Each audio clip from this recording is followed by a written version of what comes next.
신약성경 마태복음 16장 13절에서 28절까지 우리 한 목소리로 함께 봉독합니다. 예수께서 빌립보 가이사랴 지방에 이르러 제자들에게 물어 이르시되 사람들이 인자를 누구라 하느냐? 이르되 더러는 세례 요한, 더러는 엘리야, 어떤 이는 예레미야나 선지자 중에 하나라 하나이다. 이르시되 너희는 나를 누구라 하느냐? 시몬 베드로가 대답하여 이르되 주는 그리스도시요 살아계신 하나님의 아들이시니이다. 예수께서 대답하여 이르시되 바요나 시몬아 내가 복이 있도다. 이를 내게 알게 하니는 혈육이 아니요 하늘에 계신 내 아버지시니라. 또 내가 내게 이르노니 너는 베드로라. 내가 이 반석 위에 내 교회를 세우리니 음부의 권세가 이기지 못하리라. 내가 천국 열쇠를 내게 주리니 내가 땅에서 무엇이든지 매면 하늘에서도 매일 것이요 내가 땅에서 무엇이든지 풀면 하늘에서도 풀리리라 하시고 이에 제자들에게 경고하사 자기가 그리스도인 것을 아무에게도 이르지 말라 하시니라. 이때로부터 예수 그리스도께서 자기가 예루살렘에 올라가 장로들과 대제사장들과 서기관들에게 많은 고난을 받고 죽임을 당하고 제3일에 살아나야 할 것을 제자들에게 비로소 나타내시니 베드로가 예수를 붙들고 항변하여 이르되 주여 그리 마옵소서. 이 일이 결코 주께 미치지 아니하리이다. 예수께서 돌이키시며 베드로에게 이르시되 사탄아 내 뒤로 물러가라. 너는 나를 넘어지게 하는 자로다. 내가 하나님의 일을 생각하지 아니하고 도리어 사람의 일을 생각하는도다 하시고 이에 예수께서 제자들에게 이르시되 누구든지 나를 따라오려거든 자기를 부인하고 자기 십자가를 지고 나를 따를 것이니라. 누구든지 제 목숨을 구원하고자 하면 잃을 것이요 누구든지 나를 위하여 제 목숨을 잃으면 찾으리라. 사람이 만일 온 천하를 얻고도 제 목숨을 잃으면 무엇이 유익하리요? 사람이 무엇을 주고 제 목숨과 바꾸겠느냐? 인자가 아버지의 영광으로 그 천사들과 함께 오리니 그때에 각 사람이 행한 대로 갚으리라. 진실로 너희에게 이르노니 여기 서 있는 사람 중에 죽기 전에 인자가 그 왕권을 가지고 오는 것을 볼 자들도 있느니라. 아멘. 할렐루야. 하나님의 은혜가 오늘 하루의 첫 시간을 주 앞에 드리는 우리 믿음의 가족들에게 함께 하시기를 예수님의 이름으로 축원합니다. 이 오늘 말씀은 이 천국 복음에 대한 사람들의 그런 여러 가지 반응 가운데 마지막 말씀입니다. 그리고 예수님께서 예루살렘에 입성하시는 그런 여정의 시작 부분에 해당되는 그런 말씀입니다. 예수님의 이 천국 복음에 대한 다양한 사람들의 그런 반응을 우리가 지금까지 살펴봤습니다. 그리고 이제 마지막 반응에 관한 말씀이 기록되어 있죠. 13절 보면은 예수께서 빌립보 가이사랴 지방에 이르러 제자들에게 물어 이르시되 사람들이 인자를 누구라 하느냐. 예수님께서 제자들에게 묻습니다. 사람들이 인자를 누구라 하느냐. 이 사람들은 예수님의 천국 복음과 또 그 사역을 보고서 참 다양한 반응들을 보입니다.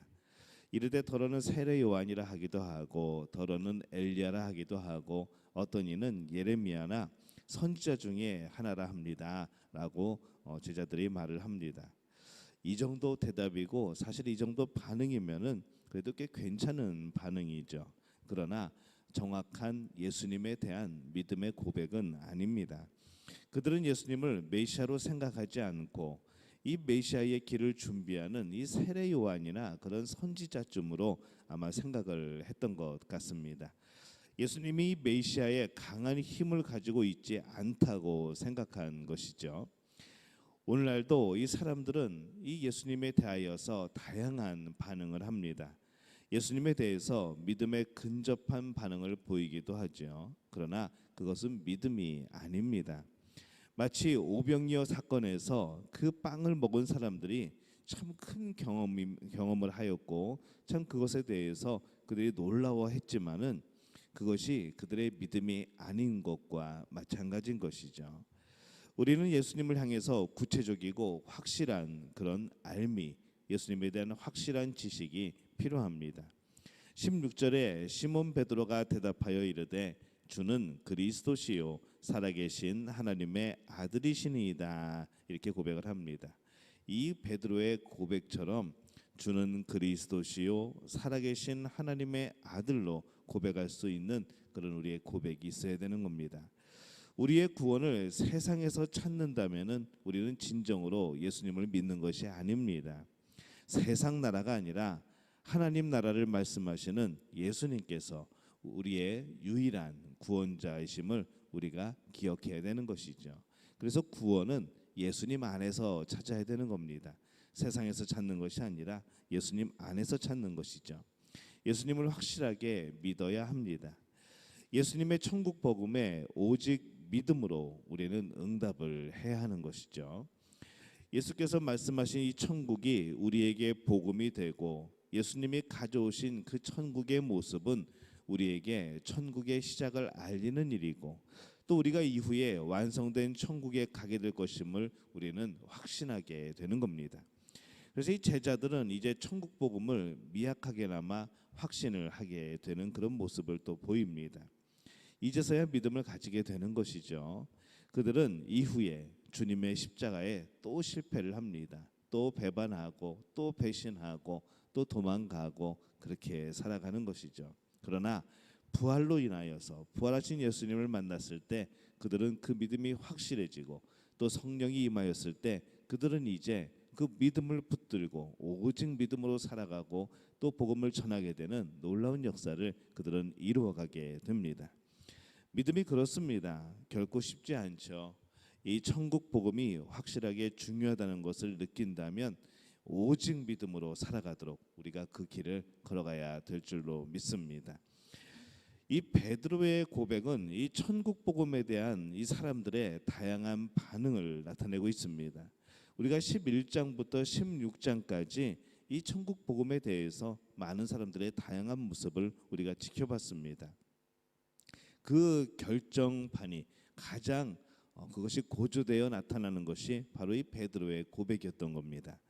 믿음의 고백이 있은 그 이후에 예수님은 이제 그렇다면 진정한 믿음의 길이 무엇인지 가르치기 시작하십니다. 이제 예수님은 예루살렘으로의 이제 여행을 시작합니다. 이 여정은 예수님께서 십자가를 지기 위해서 가시는 길이죠. 21절에 보면은 이때로부터 예수 그리스도께서 자기가 예루살렘에 올라가 장로들과 대제사장들과 서기관들에게 많은 고난을 받고 죽임을 당하고 제3일에 살아나야 할 것을 제자들에게 비로소 나타내시니 이렇게 말씀을 합니다. 이때로부터 고난받고 죽임당하고 비로소 이것을 나타내셨다라고 말씀을 하죠. 세상 나라는 편안함을 추구합니다. 예수님께서는 그들에게 천국을 가르치시죠. 이 천국은 완벽한 편안함입니다. 샬롬입니다.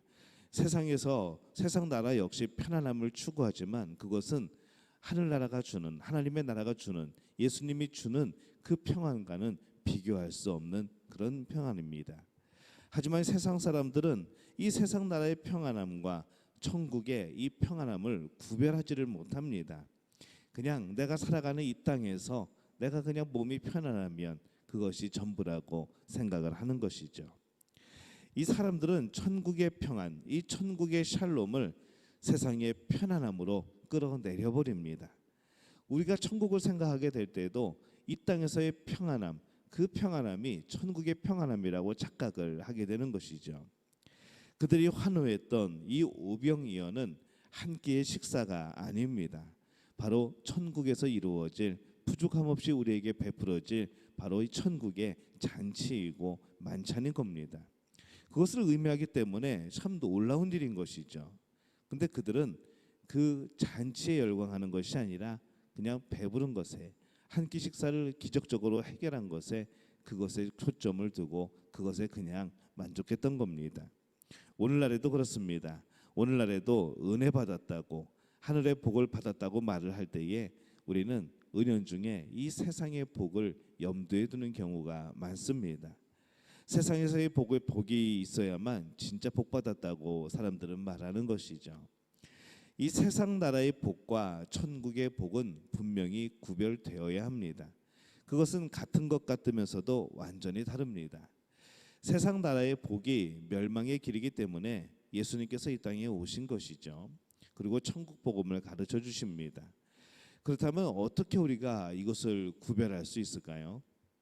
그건 고난이죠. 고난. 세상 나라는 죄에 대해서 아파하지 않습니다. 죄를 져도 아무렇지도 않습니다. 양심에 찔리지도 않는 것이죠. 근데 이 천국의 복음은 죄에 대하여서 늘 아파하게 됩니다. 그래서 그리스도의 십자가에 이 용서가, 그 대속이 꼭 필요합니다. 이 천국 복음을 듣게 되면은 우리가 죄가 있다는 것이 알게 되고 죄가 느껴지고 이것을 어떻게 해야 될까 고민하며 십자가를 찾게 되고 결국 그 십자가에서 그 죄의 문제가 해결되게 되는 것이죠. 십자가는 참 큰 고난입니다. 세상 나라는 죄를 가지고 사는 자가 자기 자신에 대해서 전혀 아파하지 않습니다. 그러나 이 천국 복음은 죄를 가지고 사는 자신의 모습에 늘 아파하는 것이죠. 그래서 죄를 가진 자기 자신을 깨뜨립니다. 자기 자신을 깨뜨리는 자는 십자가를 지게 되는 겁니다. 그 십자가는 아픈 것이고 우리가 말하는 고난인 겁니다. 이 베드로는 예수님 앞에서 믿음을 고백합니다. 그러나 여전히 이 고난에 대해서는 거부하는 모습을 보입니다. 22절에 보면은 베드로가 예수를 붙들고 항변하여 이르되 주여 그리 마옵소서 이 일이 결코 주께 미치지 아니하리이다. 이렇게 그가 말을 합니다. 주여 그리 마옵소서, 이것을 직역하면은 하나님께서 당신께 은혜 주시기를 이란 뜻입니다. 하나님께서 은혜를 주실 것이기 때문에 결코 그런 고난과 죽음 같은 일은 예수님께 일어나지 않을 겁니다 라고 말을 하는 것이죠. 예수님이 누군지 모르는 겁니다. 의외로 예수님은 더욱더 강하게 말씀을 합니다. 23절에 보면은 예수께서 돌이키시며 베드로에게 이르시되 사탄아 내 뒤로 물러가라. 너는 나를 넘어지게 하는 자로다. 내가 하나님의 일을 생각하지 아니하고 도리어 사람의 일을 생각하는도다 하시고, 세상의 일을 생각하는 것이죠. 하나님 나라가 무엇을 이루려고 하는지 그것에 관점을 두는 것이 아니라 세상 나라가 무엇을 하려고 하는지 그것에 관점을 두는 모습이 바로 이 베드로의 모습이었습니다. 베드로는 고난을 피해 가려고 하지요. 그것이 진정한 평안인 줄 알았던 겁니다. 그래서 이 고난이 없는 것은 은혜가 아닙니다. 고난이 하나님의 은혜입니다. 고난이 없기를 바라는 것은 하나님의 뜻이 아닌 것이죠. 고난이 있고 없고의 문제가 아니라 핵심은 하나님의 일을 생각하는지 사람의 일을 생각하는지 바로 여기에 있습니다. 믿음을 말해놓고도 다시 사람의 일을 생각하는 베드로의 모습을 우리는 봅니다. 우리는 그렇게 나약하다는 것을 베드로를 통해서 다시 한번 확인을 하게 됩니다. 좋은 것이 좋은 것이라는 생각, 고난을 피해야 한다는 생각, 세상에서의 성공이 하나님이 주시는 복이라는 생각, 모두 사람의 일을 생각하는 사람들의 그런 모습인 것이죠. 우리는 먼저 하나님의 나라를 생각해야 됩니다. 하나님의 뜻이 무엇인지 우리는 그것을 생각해야 됩니다. 예수님의 대속의 십자가는 꼭 있어야 하죠. 그 십자가를 치는 그 고난도 우리에게는 꼭 있어야 하는 겁니다. 24절입니다. 이에 예수께서 제자들에게 이르시되 누구든지 나를 따라오려거든 자기를 부인하고 자기 십자가를 지고 나를 따를 것이니라. 천국은 내가 원하는 길을 가는 것이 아닙니다. 죄 많은 내가 원하는 일에 대해 자기를 부인하고 자기와의 치열한 싸움을 위해서 마련된 자기 십자가를 지고 따라가는, 예수님을 따라가는 그 길인 것이죠. 치열한 자기와의 싸움이 없이는, 내 안에 있는 그 죄와의 싸움이 없이는 결코 천국에 이를 수 없다는 말씀입니다. 오직 믿음이어야 합니다. 다른 길이 있는 것이 아니라 우리를 구원하시는 분은 오직 예수님밖에 없음을 확신해야 합니다. 그것이 천국 복음에 대한 바로 우리들의 온전한, 하나님이 기뻐하시는 반응인 것이죠. 죄를 안고 있는 자기를 부인하는 이 처절한 자기와의 싸움으로 자기 십자가를 져야 합니다. 세상 나라에서 자신을 채움으로 내 자신이 구원받는 것이 아니라 처절하게 자기 자신을 깨뜨리게 될 때에 믿음으로 구원함이 있게 되는 것이죠. 이 구원의 역사가 오늘 새벽에 기도의 자리에 나온 여러분들에게 함께 하시기를 바랍니다. 다시 한번 우리 믿음의 가족들에게 이 놀라운 구원의 역사, 오직 믿음으로 살아가는 그 믿음 때문에, 하나님 나라의 그 확신 때문에 그 고난의 십자가도 기꺼이 지는 그 믿음을 고백하는 우리 모든 믿음의 가족들이 되어지시기를 예수님의 이름으로 축원합니다.